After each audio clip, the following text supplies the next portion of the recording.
Hello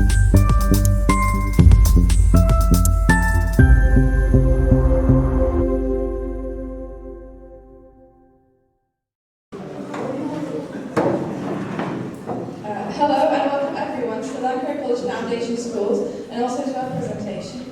It's a pleasure for us to host the Go Digital for a Greener Future project and welcome Mary and College that came here as part of the Erasmus project.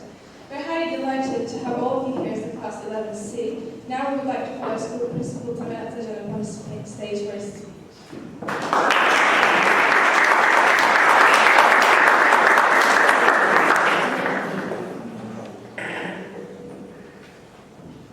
Dear students, esteemed teachers, and distinguished guests, we have come together as the masterminds behind the beautiful work.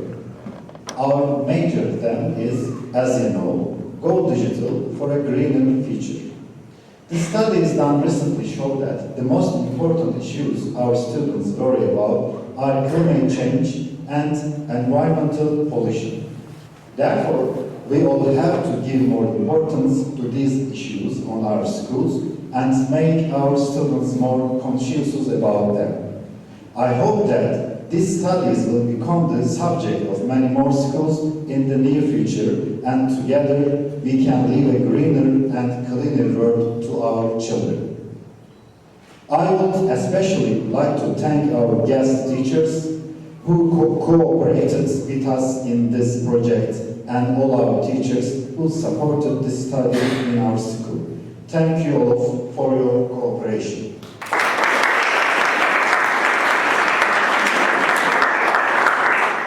We would like to thank Mr. Atacan for his talk. Now, we would like to call Korean Ferry members up on stage for their speech.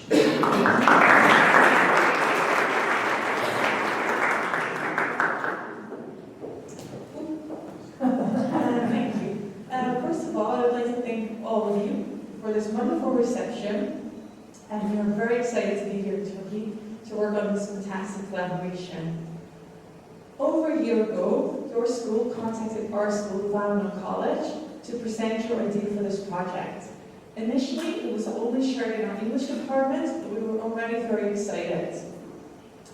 Sarah and I met up with the Turkish teachers online, and the more I learned about this project, the more excited I became.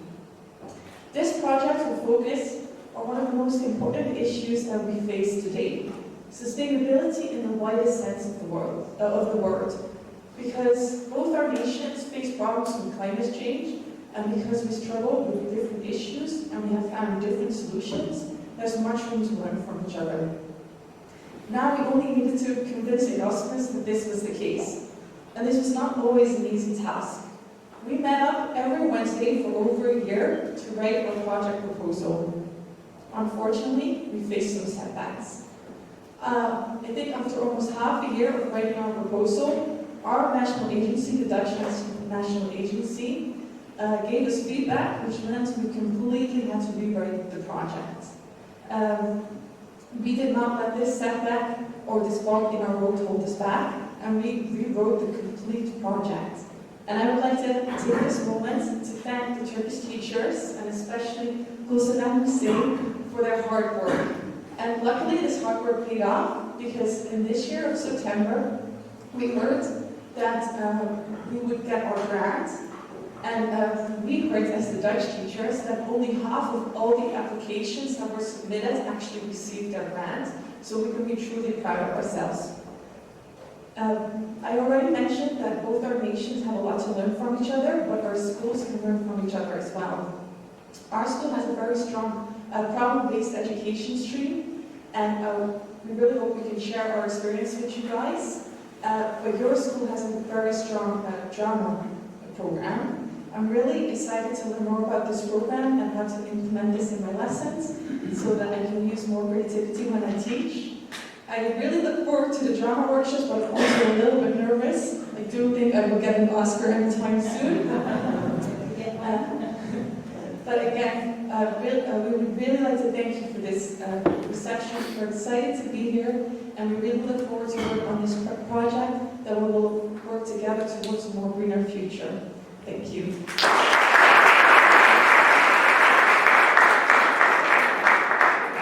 we would like to thank to Ms. Lammers for their speech.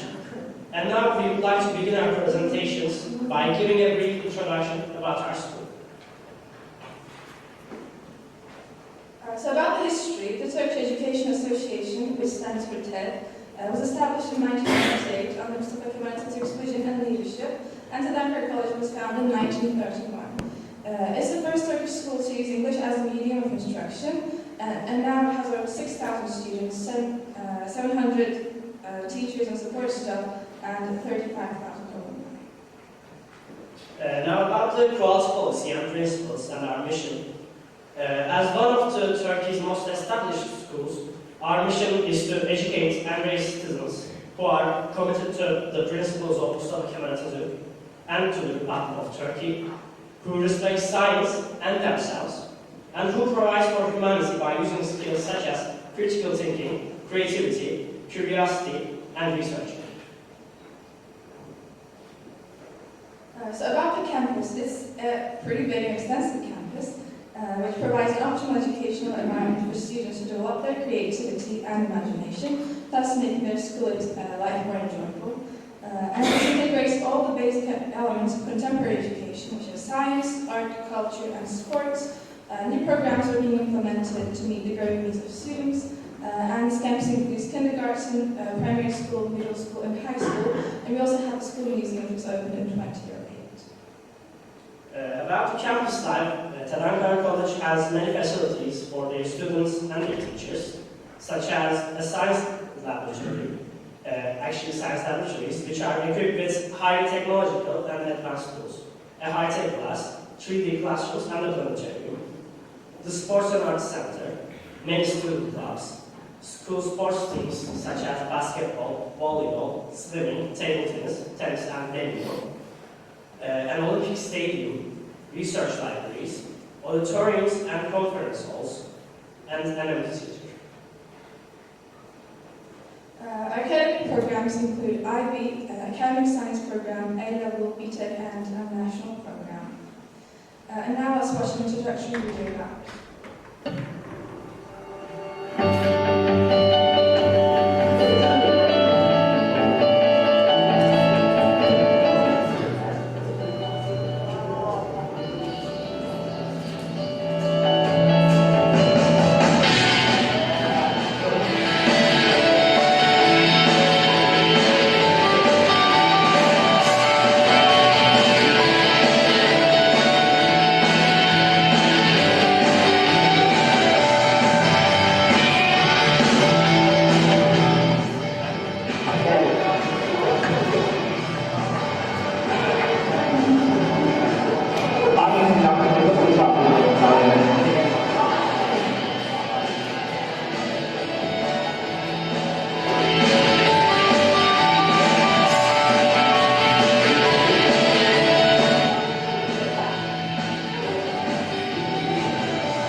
and the process of them. And to represent those goals and the curriculum in our school that are supporting them, we would like to call Bora, Day-1 and Erdem to the stage to make their presentation.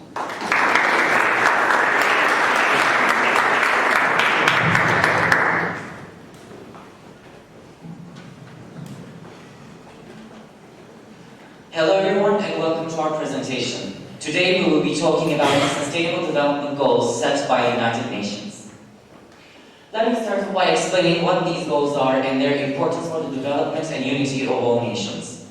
The Sustainable Development Goals aim to be a blueprint for all the nations to address the most widespread and detrimental problems in our world. These goals are agreed upon by all 196 nations in the world, so this is a monumental achievement and a considerable challenge for humanity to undertake. There are in total 17 goals which range from ending poverty and protecting the environment to create equality, education and building strong institutions. The Sustainable Development Goals rest on 5 important P's. These goals will hopefully create peace and prosperity for the people and the planet with the partnership of nations. The first goal on the list is to end poverty in all its forms everywhere before 2030. And earning less than $1.90, €1.90, or 18 liras and 58 kuruş per day is regarded as being in poverty. These values correspond to 57 euros or 1,058 liras per month. It is recorded that there are 667 million people who are living under these conditions right now. This means 80% of the global population is in poverty. What is worse is that 4 years of progress that we made in eradicating poverty has been erased by COVID-19. The second crucial goal I will be talking about is achieving zero hunger. The main aim is to end hunger, achieve food security, and improve nutrition and promote sustainable agriculture. Many people still suffer from hunger and malnutrition throughout the world. About 1 in 10 people don't have access to adequate food to have a healthy life. Even worse, 20% of all children under 5 experience developmental problems due to malnutrition. Improvements in these goals have been impeded and even reversed by COVID-19 and the ongoing war in Ukraine. Since Russia and Ukraine are one of the largest exporters of wheat, maize and sunflower seed products, many suffered from the absence of these essential food items. The next goal intends to ensure healthy lives and promote well-being for all at all ages. Needless to say, this goal is the most directly affected goal on this list by coronavirus. 15 million unplanned and unnecessary deaths occurred due to the pandemic, 6.6 million of which is directly caused by COVID-19. Lockdowns and curfews during this time period caused a surge in cases of anxiety and depression. All these sudden health problems resulted in 92% of countries suffering from disruption of essential health services during the pandemic. Furthermore, cases of malaria and especially tuberculosis has seen a sharp increment in 2020. Deaths from tuberculosis have been showing a steady decline for the past 15 years until 2020. The fourth goal aims to ensure inclusive and equitable quality education and promote lifelong opportunities for all. We can see here that a number of shocking statistics demonstrate the severity of the situation in the world. The pandemic caused great losses in the number of learners in the world. 24 million students may never go back to school after the pandemic. The lack of sufficiency of schools globally also paints a grim picture for the field of education. Half of primary schools globally do not have access to computers and internet, which are the most substantial and the basic elements for technology. Moreover, a quarter of all primary schools do not have electricity, drinking water, or basic sanitation. Lastly, 10% of the global population can neither read or write, which means they are illiterate. With this goal, all these aforementioned problems are expected to be mitigated or resolved. This next goal addresses the inequality between the genders and tries to achieve gender equality and to empower all women and girls. In the political field, women are a minority in global parliaments despite making up half of the global population. At this rate, equal representation will be reached when we are 56. Equal treatment in the workforce must be implemented as well. Women make up 39% of the total workforce, and yet they're accounting for nearly half of employment losses. In addition, men earn 20 cents or 4 liras more than women globally. It must be said that women's bodily autonomy is harshly violated. 1 in 4 women are subjected to violence by their partners, and only 57% of women make informed decisions about sex and their reproductive health. Next part will be presented by Jan. Thank you. Well, accessing to clean water is and will be a huge and probably the most important problem in our world. Unfortunately, 2.2 billion people still lack safely managed drinking water, and 785 million people do not have access to basic drinking water. The UN wants to achieve easy access for the clean water for all the world. UN targets programs that provide access to basic technologies like toilets or latrines, as well as protecting the ecosystem that provide water. Our school has still has several events. World Water Day is celebrated every year with some activities. There are campaigns for raising awareness for reducing the water consumption in our world. Now, I want you to picture a life without electricity or energy. Imagine, for instance, you doing all your chores with your bare hands. You can't write.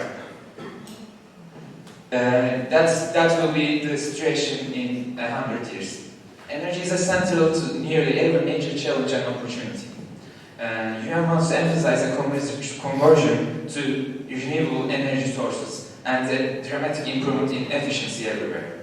Unfortunately, about 1.3 billion people globally do not have access to electricity.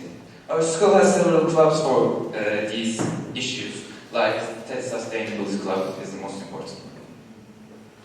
Now, with the population increasing rapidly, making cities and human settlements inclusive, safe, and resilient and sustainable. More than half of the people in the world lives in metropolitan cities. UN targets for this goal include addressing issues like transportation, disaster preparedness, as well as preservation of the world's culture and natural heritage. There are, again, some clubs to work with these issues in our school. And now, responsible consumption and production. The population grows, however, the amount of resources what we have stays the same. Therefore, the amount of consumer goods per person decreases day after day. Economic and social progress over the last century has been accompanied by environmental degradation that is endangering the very systems on which that is development and very survival depend. Therefore, we have to consume less, waste less, and try to save more. Now, the next part will be presented by Dr. Thank you.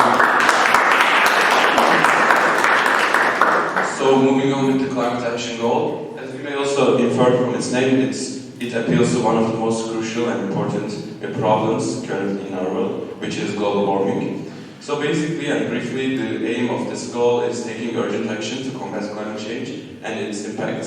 So in this slide, we provided some graphs to express this urgency. For example, this carbon dioxide emission slide, which shows the carbon dioxide emissions are increasing through the years till 2021, and also the second graph, which generally shows the global temperature increase through the years 1970 and 2030. So here to talk about, in terms of talking about our clubs, we have some clubs related to these goals and also preventing these issues to occur less. For example, Young Reporters for the Environment, in which we gain evidence such as photographs or videos from nature to express this urgency and also write some paragraphs about it and attend a competition. So next please. So Life Below Water, this goal actually aims to conserve and sustainably use the oceans, seas and marine resources for sustainable development. So basically, in order to This goal covers careful management of deep oceans, which is also a key feature for a sustainable future. And also another target for this goal is researching and learning to find out more about what lies beneath the oceans, so as to better save them and find new ways. And we here again provided some statistics. For example, more than 17 million metric tons of plastic entered our oceans. This value is expected to double or triple by 2014. Wait, please. So life on land, it's also one of the similar goals to life below water. So basically, the aim of this goal is protecting, restoring, and promoting sustainable use of terrestrial ecosystems and sustainably managed forests, combat desertification and halt reverse land degradation, and halt biodiversity loss. So again, we provided some statistics such as 10 million hectares of forests are destroyed every year. This equals to 2.5 times the area of Netherlands. So again, I would like to talk about the clubs related to this goal in our school, which is Tema and Botanical Club, and also TED Sustainability Club, as Yaman also said in his presentation, and also Global Citizen Club, which generally covers most of the goals. Next, please. So, sustainable cities and communities. This goal aims to promote peaceful and inclusive societies for sustainable development, as to talk about briefly. Here we also provided some statistics. For example, 1/3 of world's people, mostly women, are afraid of walking alone in their neighborhoods. So then, as to talk about some clubs in our school about it, we have Social Solidarity and Responsibility Club, which specifically focuses on this goal. And also Global Citizen Club and TED Community Service, which we also explained in the previous slides. Thank you.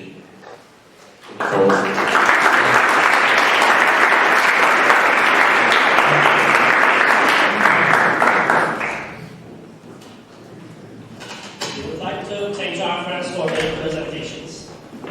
Well, we could start to say that there are many problems on our road, and as our friends represented, there are many goals to solve them.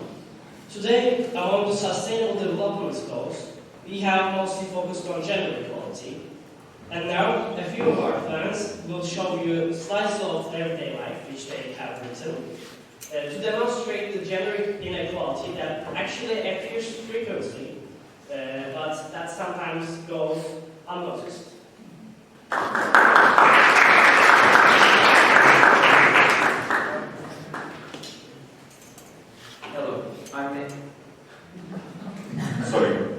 Hello, I'm Necla Makbule. I was born in the Gönül village of Konya as the sixth child and the first daughter of a family with 5 boys. My father was a close-minded person. He never took care of me. It was all because I was a woman. He did whatever he can to send my brothers to university. He is eager to get me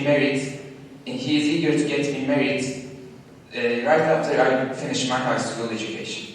He didn't want me to go to university. Nobody in my family did. All women around me have never been valued as much as men do. Despite all the circumstances, I worked hard. I moved away from my family, studied engineering at one of the best universities in my country. I graduated with honors. I was treated unfairly until I got where I am now. Maybe the career I could have done in 10 years if I was a man took me 30 years to get, because I was a woman. Now, I'm the chief engineer in Turkey's most important and largest refineries. The whole village, especially my father, saw what I could do. At the same time, I became an inspiration for all women in my village. I know that women can achieve anything despite all the inequalities.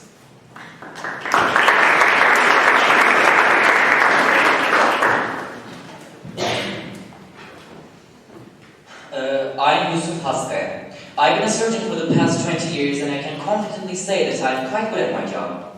All kinds of patients from all over the country come from my expertise and skills. I've become a highly preferred figure in the health sector and I'm chosen many times more than my female colleagues for important operations. This is not surprising in the least, since being a surgeon requires competency, seriousness and toughness.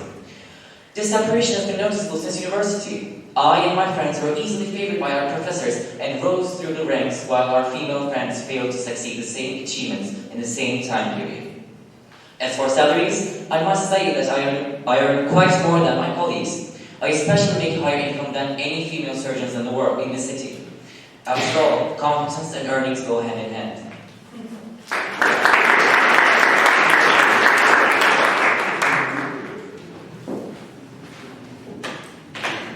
Hello, I am Okleyasov. I am 15 years old and I can't go to school. I dropped out of school since my family told me that reading and education would not benefit me and my life. At this point, I am helping my mother and my sister at home doing chores. And I am thinking that all of my life has become chores.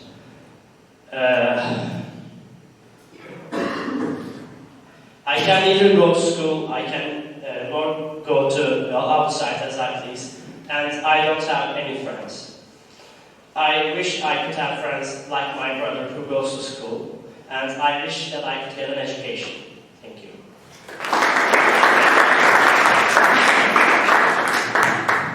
Thank you. Hi, I'm Elman Ankush and I'm 18 years old. I live with my family. So currently I'm trying to prepare for the university exam and that I will take at the end of the semester while helping my mother with the housework at the same time. My twin brother Ömer is preparing and studying for the exam in the same way as me. At home, I help my brother with the housework while Ömer apprentices my father at work. Like my twin brother Ömer, I want to help my father with business and earn money at the same time. But every time I bring this up to my mom, she gets mad at me and says I have to learn housework. If not, I will stay at home for her. I also think that I deserve to have fun and spend time with my friends with the money I earn by working like my brother.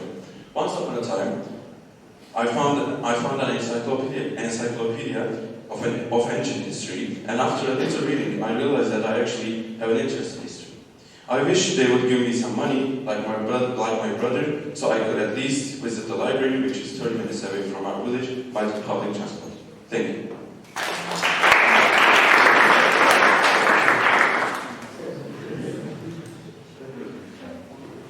Hello, I'm Ismail Rashid.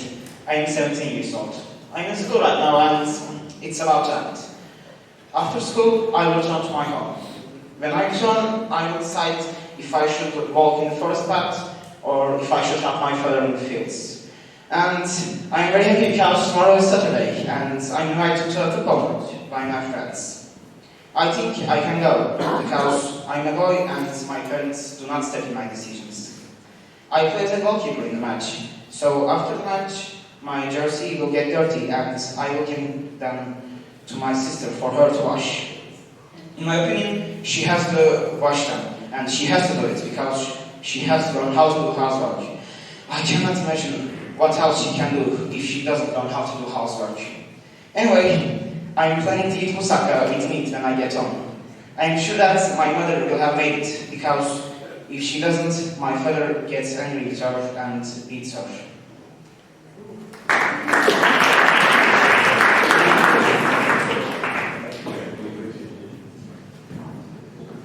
Hi, I'm Julie Holtzman, and my name is the primary reason why I'm not successful at my job. You may ask why, and I shall tell you. Because it's a woman's name, and it's feminine, like no doubt. Since I was a little girl, I've always been told what I cannot do, and how incapable I am. Because, what's the most that I can offer you? I have XX chromosomes, and that's double crosses for me, for sure. Despite all these obstacles, I didn't listen to any of them and became a lawyer. I graduated university at the top place, but I'm never brought to higher positions. Do I ever receive a recompense for my hard work? Never. Are my efforts ever appreciated? Never ever. I proved myself to be an actually qualified lawyer before in numerous cases, and to decide the cases that were assigned to me, I helped with a really important case that the firm had.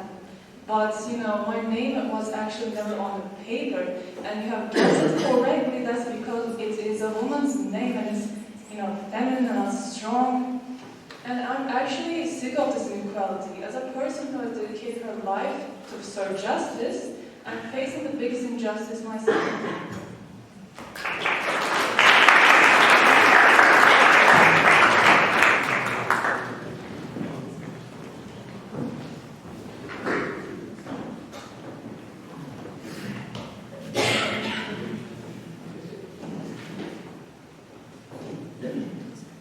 Hi, I'm Emma. I'm 8 years old and I go to second grade. When I grow up, I want to become a successful doctor because I love helping people and putting a smile on people's faces. I will try to do my best and whatever it takes to reach my goal. I have been talking with my friend Roger. He will become a doctor too. We are planning to be the best doctors in the world. We will always be in each other's side and we will work together in the same hospital. Who knows, we could even work with the same patient and consult each other. Hi, it's Emma again. I'm 24 years old now and I'm an intern doctor. My friend Roger and I worked really hard in high school and we could get into the same medical school. Now we study together and we always back each other up. I'm really happy that I had the chance to touch people's lives and help them. However, I started to realize that there's some discrimination between male and female students. The ones who do not believe in me because I'm a girl actually really break my heart. Hi, it's Dr. Simons. I am 32 years old. I'm a surgeon now. To our luck, my friend Roger and I, or should I say my colleague Roger and I, work in the same hospital. I'm really happy that I can help people. It feels like a dream come true. However, there are some sides that I did not expect. I feel really sad that even though I do my best and work hard, people still do not fully trust me. For example, yesterday, I was going to do a surgery for one of my patients, but he said he wanted another doctor because he was a man. But then I did my best to explain that I was one of the best surgeons he could find at the moment. But he said that I do not trust you, so I want another doctor. Give me another doctor. I did not know what to say, but then Roger took care of it. Hi, I'm Emma. I live in Amsterdam and I'm a doctor. I'm 40. I have an incredibly busy work schedule. My shift starts at 7 in the morning and can last until 8 in the evening. Plus, I occasionally need to be in the hospital for emergency situations at the most absurd times. I still work with my former best friend, Roger. He's the chief surgeon while I am still a regular surgeon. I've always worked harder than him, so I don't get why he's in the executive position. The worst part is that Roger realizes my hard work isn't rewarded and he doesn't do anything about it. Even my patients disrespect me. The way I'm treated makes me feel worthless and I don't know what to do. It's really sad that there is still gender inequality and disrespect in the 21st century.